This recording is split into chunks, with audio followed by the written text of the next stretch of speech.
Better take extra sets of clothing. Trade 'em to Indians for fresh vegetables, fish, or meat. It's well worth hiring an Indian guide at river crossings. Expect to pay them. They're sharp traders, not easily cheated. Did you read the Missouri Republican today? Says some folks start for Oregon without carrying spare parts, not even an extra wagon axle. Must think they grow on trees. Hope they're lucky enough to find an abandoned wagon. Some folks seem to think that 2 oxen are enough to get them to Oregon. 2 oxen can barely move a fully loaded wagon, and if one of them gets sick or dies, you won't be going anywhere. I wouldn't go overland with less than 6.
With the crowds of people waiting to get on the ferry, we could be stranded here for days.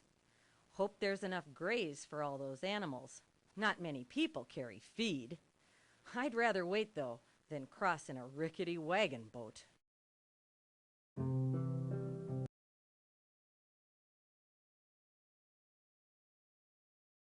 Can't afford to take a ferry.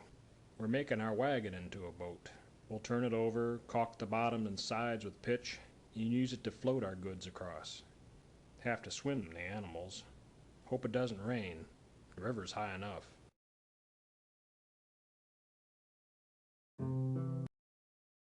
Don't try to ford any river deeper than the wagon bed, about 2.5 feet. You'll swamp your wagon and lose your supplies. You can caulk the wagon bed and float it, or be smart and hire me to take your wagon on my ferry.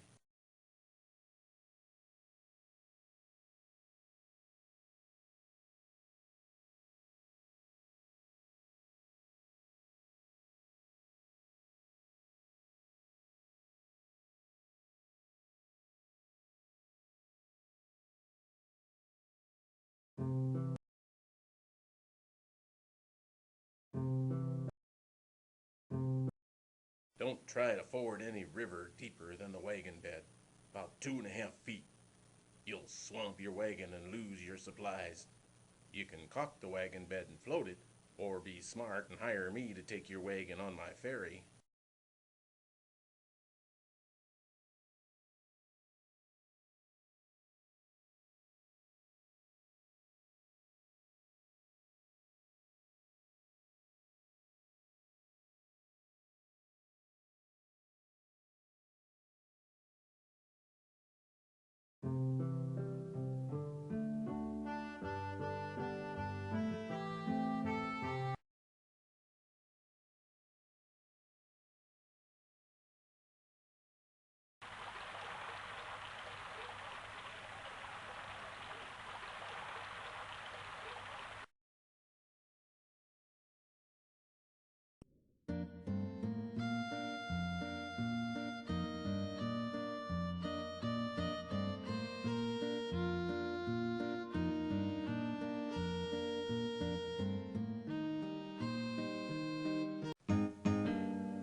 We've had enough. Pesky flies all day and mosquitoes all night. It's either baking sun or oceans of mud, and sometimes both. Worry over Indians attacking. Haven't seen any yet, but still a worry.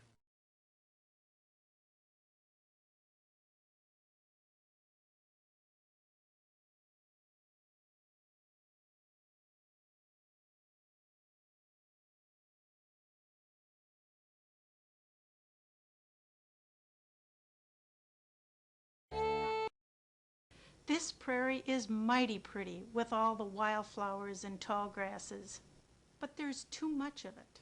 I miss not having a town nearby. I wonder how many days until I see a town with real shops, a church, people. Be careful you don't push your animals too hard. Keep 'em moving, but set 'em a fair pace. Can't keep driving 'em so fast, or you'll end up with lame-footed animals. A lame ox is about as good to you as a dead one.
The trails from the jumping-off places, Independence, St. Joseph, Council Bluffs, come together at Fort Kearny.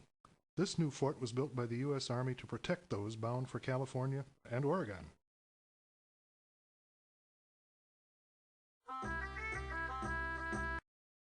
The Platte River Valley forms a natural roadway from Fort Kearny to Fort Laramie.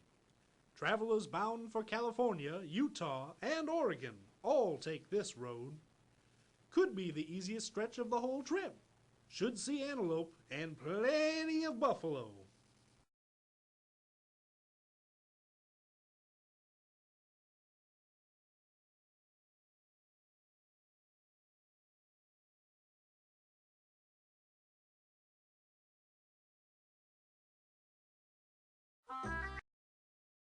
The game is still plentiful along here, but getting harder to find. With so many overlanders, I don't expect it to last more than a few years. Folks shoot the game for sport, take a small piece, and let the rest rot in the sun.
I hear terrible stories about wagon parties running out of food before Oregon, the whole party starving to death.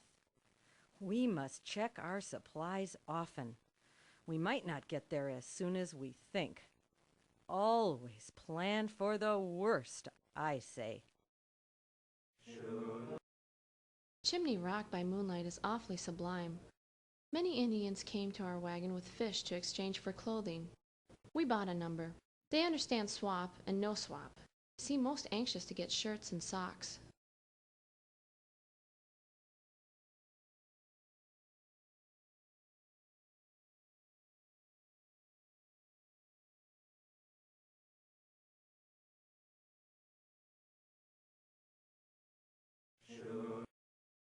About noon yesterday, we came inside of Chimney Rock, looming up in the distance like the lofty tower of some town.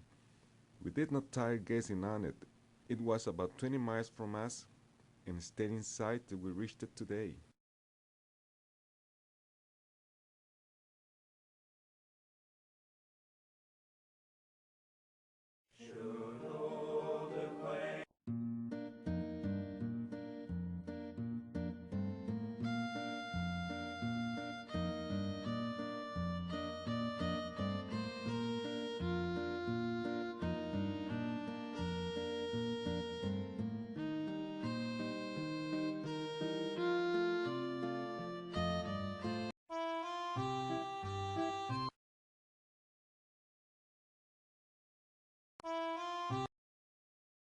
The Pawnee are the mortal enemies of the Sioux. I would not hesitate to kill any Pawnee I met, but I have never killed a white man. All I ask from the white man is to leave me alone, and to leave my buffalo alone.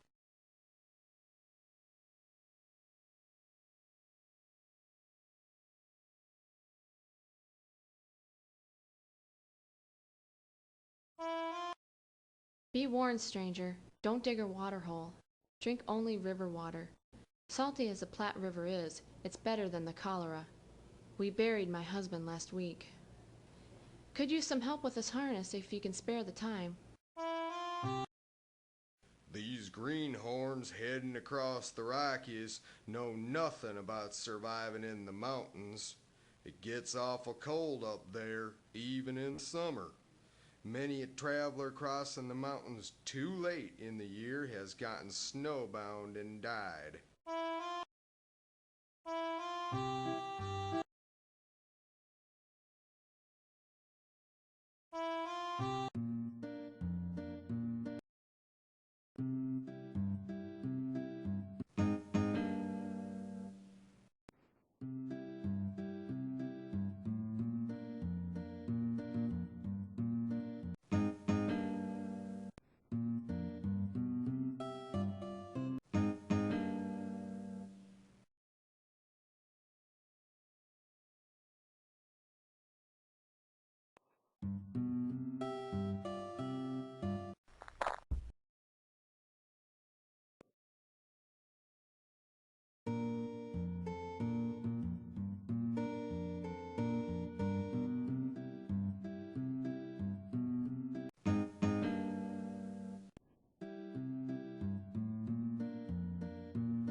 I carved my name way up the side of Independence Rock, near the top. There are hundreds of names up there. The oldest ones were carved by mountain men and fur trappers. Famous names like Fremont, Bonneville, and DeSmet. No butter or cheese or fresh fruit since Fort Laramie. Bless me, but I'd rather have my larder full of food back east than have our names carved on that rock. Well, 'tis a sight more cheery than all the graves we passed. Goodbye, Platte River. Goodbye, sand hills and white buffalo skulls. Now we climb the Sweetwater Valley to cross the Continental Divide at South Pass. Once across the Rockies, we'll make a steep descent into the Green River Valley.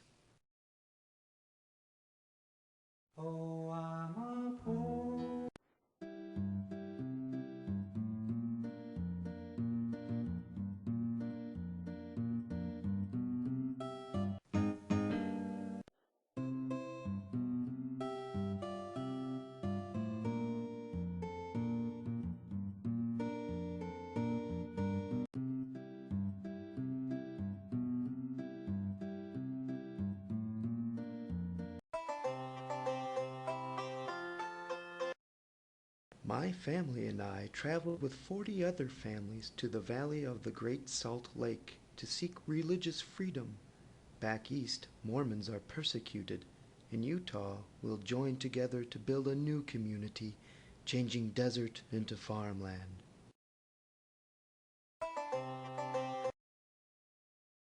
When the white man first crossed our lands, their wagons were few. Now they crowd the trail in great numbers. The land is overgrazed with their many animals. Do any white men still live in the East? My people talk of moving. My father is very sick, and we are resting here until he gets better. We have been pushing too hard, and our health has suffered. When my father is able to travel again, we will go at a slower pace.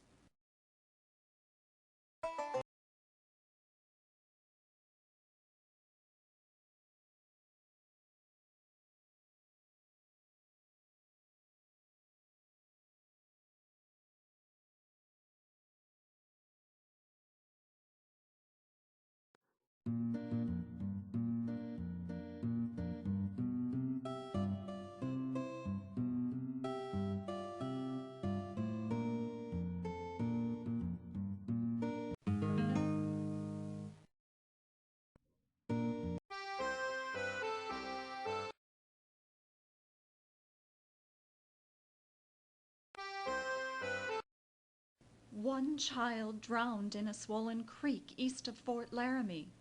My husband died of typhoid near Independence Rock.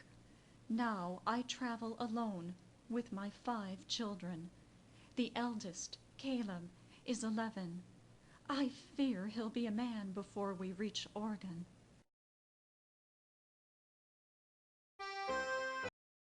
This fort was built by Jim Bridger. Jim was a mountain man before he put in this blacksmith shop and small store to supply the overlanders. Does a big trade in horses, Jim and his partner Vasquez.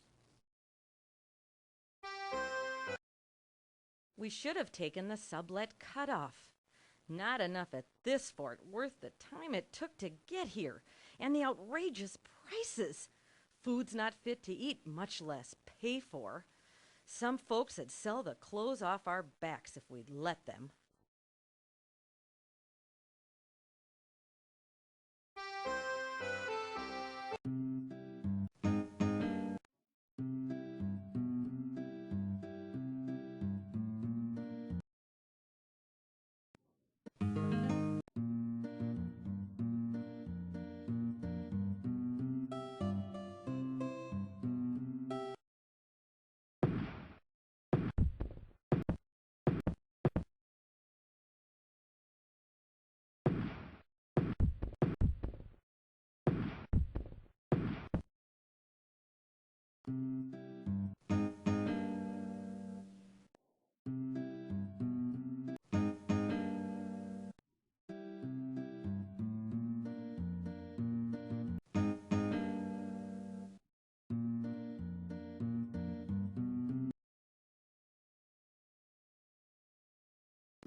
When wagons first started coming through here, we did not mind. We even found it good to trade game and fish with the travelers and help them cross the rivers. Now there are too many white men and too little land for grazing.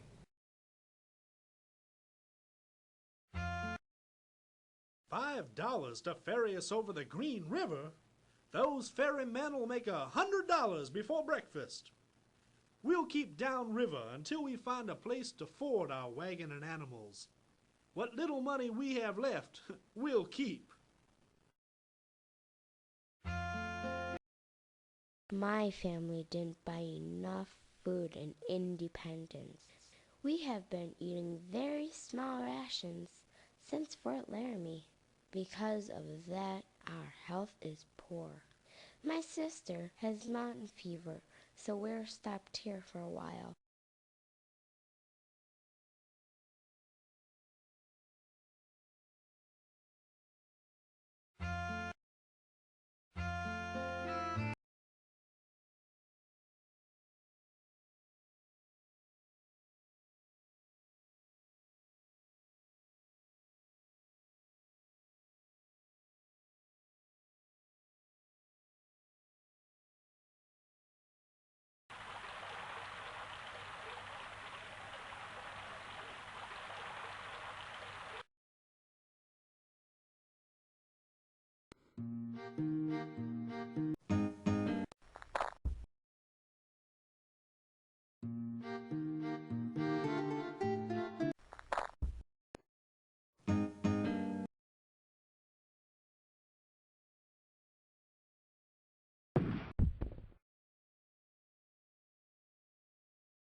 I've heard it said that there are many cutoffs to take to shorten the journey, that by taking all the shortcuts you can save many days on the trail.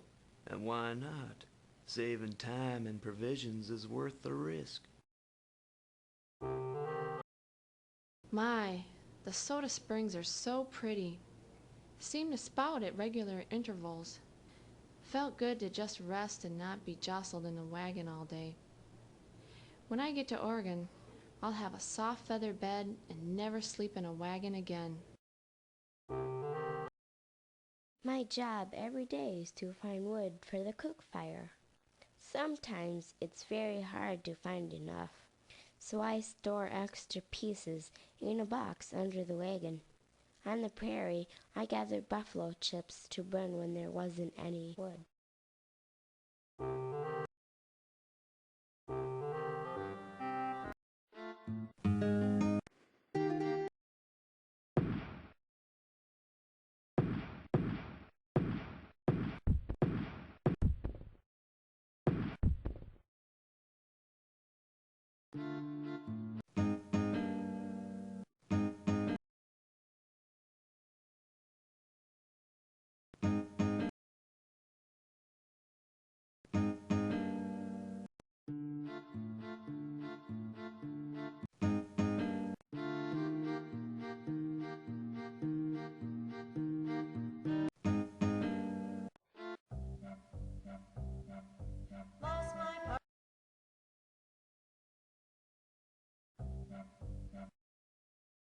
Well, friend, this is where we part.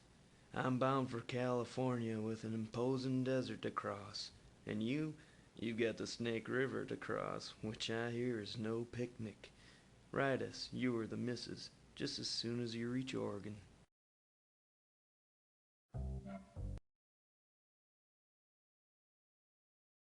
Hear there's mountain sheep around here. Enough water, too, but hardly a stick of wood. Thank heaven for Fort Hall. But I'm real sorry to be saying goodbye to Cousin Miles and all the folks heading for California.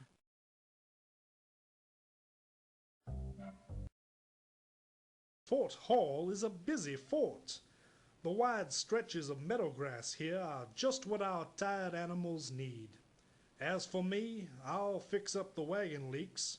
Amanda's real anxious to wash all the clothes and linens in one of those clear streams.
It says right here in the Shively guidebook, you must hire an Indian to pilot you at the crossings of the Snake River, it being dangerous if not perfectly understood.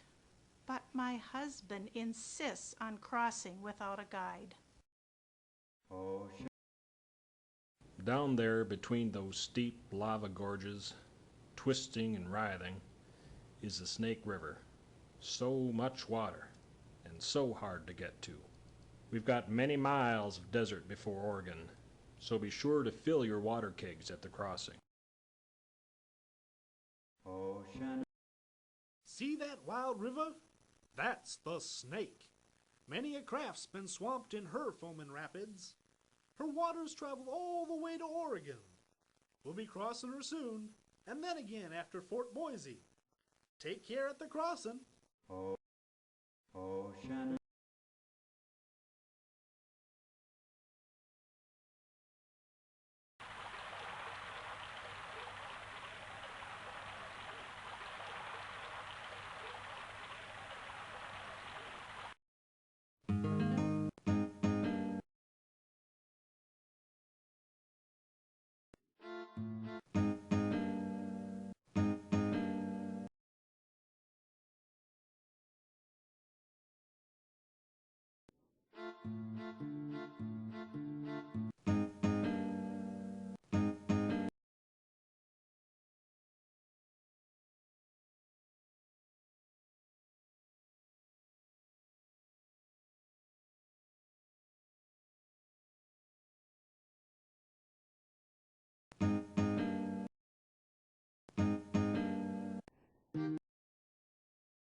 On top of Old Smoky.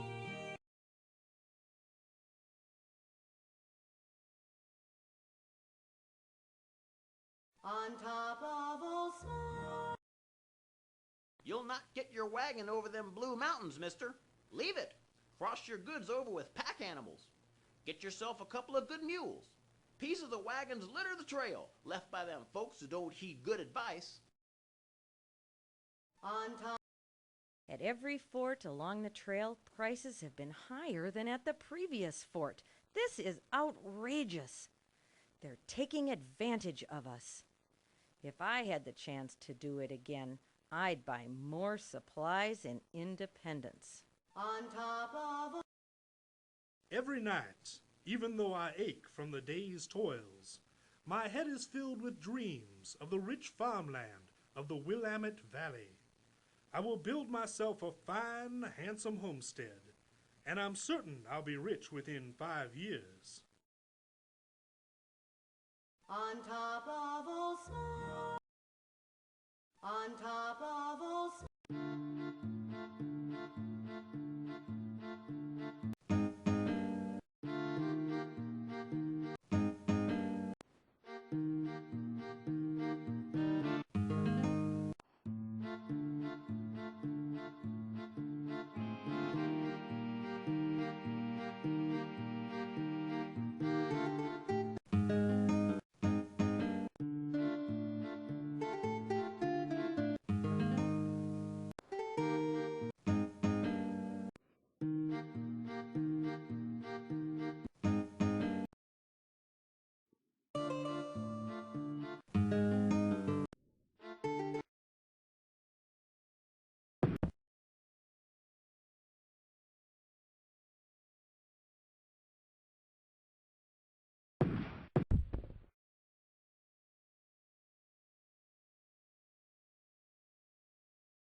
Tell me the tales that to me were so dear. Since crossing the Snake at Fort Boise, it's been just mountains and desert. Dust deeper each day, 6 inches at times. No tracks, just clouds of dust. Many cattle choked on the dust after swimming the river, then bled and died. We followed the edge of the desert from Fort Boise to the forbidding wall of the Blue Mountains. The hills were dreadful steep. Locking both wheels and coming down slow, we got down safe. Poor animals. No grass or water for days. This valley of the Grand Ronde is the most beautiful sight I've seen in months. Water and graze in abundance. And if this valley is so fine, the Willamette must be twice as fine. We'll be sitting pretty in our new homestead. Tell me the tale. Tell me the tale.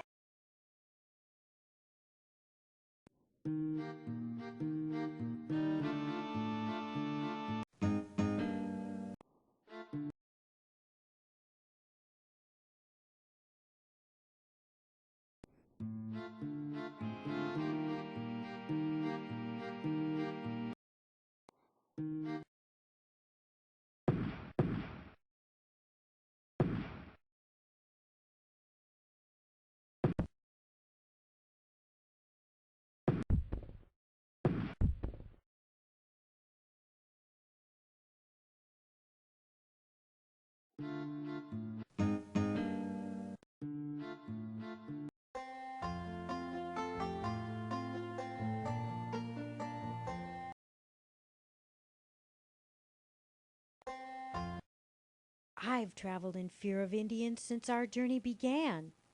As of yet, we've seen few. Those we met helped us cross rivers or sold us vegetables. Still, I fear. I've read grave markers and heard stories of killings in these mountains.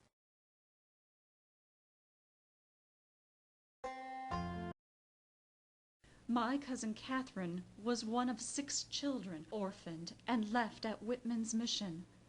Lived with them for 3 years, until the massacre last November. She has survived snake bites, stampedes, falls, fights, not to mention a massacre.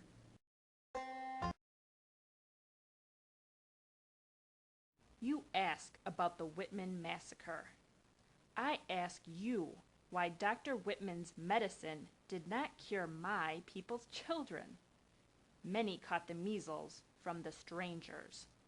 Why did the medicine poison our children and cure the children of white people?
These last 100 miles to the Willamette Valley are the roughest, either rafting down the swift and turbulent Columbia River or driving your wagon over the steep Cascade Mountains.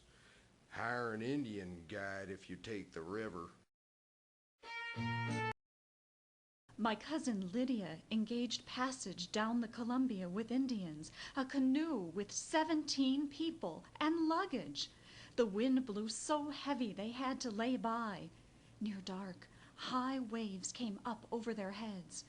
Finally, they made it to shore safely.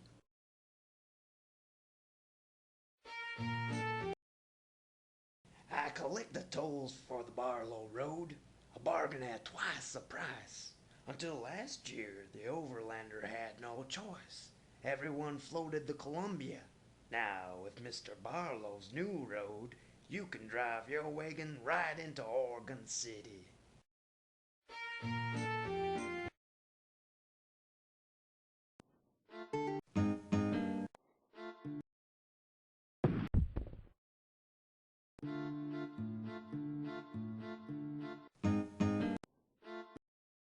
We tried floating our wagon across the Kansas when the river was high.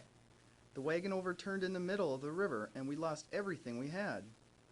But we're not giving up. We'll be back and try again. Check your supplies often. If you are near to running out of essentials, you can usually buy more at the forts. If you have no money, you might be able to trade with other travelers for what you need. Don't wait until too late. My brother went overland to Oregon last year. He wrote and said that he spent all his money in Independence. He had no money left for buying supplies along the way. for paying ferries and tolls, or for hiring Indian guides.